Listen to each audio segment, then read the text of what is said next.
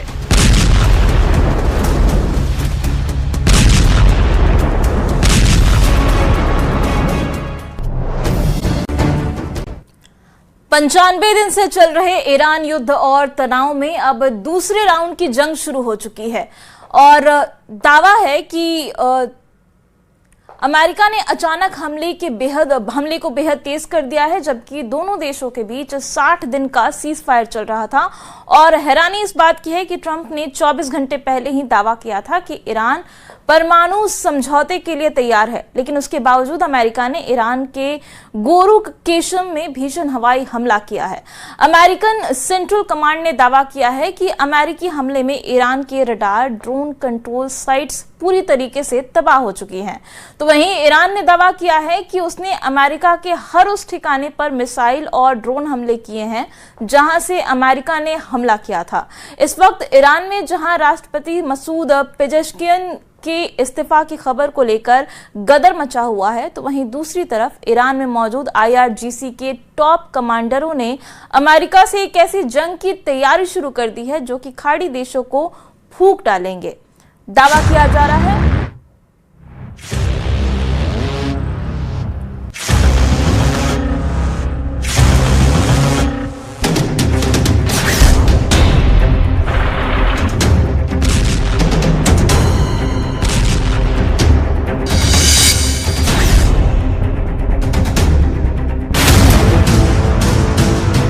Hezbollah के किले पर कब्जा, 26 साल की सबसे बड़ी इजरायली जीत। अक्टूबर 2023 से अब तक एक भी दिन ऐसा नहीं गुजरा है जब इजराइल ने लेबनान पर हमले ना किए हों। पिछले 24 घंटे में इजराइल ने दक्षिणी लेबनान में कुछ ऐसी बड़ी रणनीतिक जीत हासिल की जिसने हिजबुल्लाह की कमर ही तोड़कर रख दी है। इजरायली सेना ने दावा किया है कि उसने हिजबुल्लाह के बेहद मजबूत गढ़ में तबाही मचाकर रख दिया है। दावों के मुताबिक इजरायली सेना ने दक्षिणी लेबनान में 900 साल पुराने ब्यूफोर्ड किले में और आसपास की पहाड़ियों पर कब्जा कर लिया है। इजरायली अधिकारियों की ओर से जारी तस्वीरों और वीडियो में किले पर इजरायली झंडे लहराते हुए दिखाई दिए। इधर जबरदस्त जीत से गदगद इजराइल के प्रधानमंत्री नेतन्याहू ने अब कमांडरों के साथ मीटिंग में साफ कह दिया कि अब बेरूत से सटे दहिया इलाके पर पूरी तरह से कब्जा कर लो। ताजा रिपोर्ट में दावा किया गया है कि इजराइल ने अक्टूबर 2023 से लेकर के अब तक लेबनान पर 60,000 से ज्यादा हमले किए हैं। इधर हिजबुल्लाह के चीफ कमांडर नईम कासिम ने दावा किया कि हिजबुल्लाह आखिरी सांस तक इजराइल से जंग करेगा। यानी हालात अब बदलते जा रहे हैं, लेकिन हम शुरुआत करते हैं उस खबर से जिसने इजराइल को 26 साल की सबसे बड़ी जीत दिलवाई है। हिजबुल्लाह के ब्यूफोर्ट किले पर कब्जा, इजरायली सेना का तूफानी हमला। दक्षिणी लेबनान में इजराइल के ताजा हमलों में हिजबुल्लाह के लड़ाकों के पैर उखड़ गए हैं। करीब 700 मीटर ऊंची पहाड़ियों पर बने ब्यूफोर्ट किले पर इजरायली सेना ने इतना घातक और भीषण हमला किया कि हिजबुल्लाह टिक नहीं पाया। इजराइल की वायुसेना और थल सेना ने मिलकर जबरदस्त जॉइंट ऑपरेशन में यह कामयाबी हासिल की है।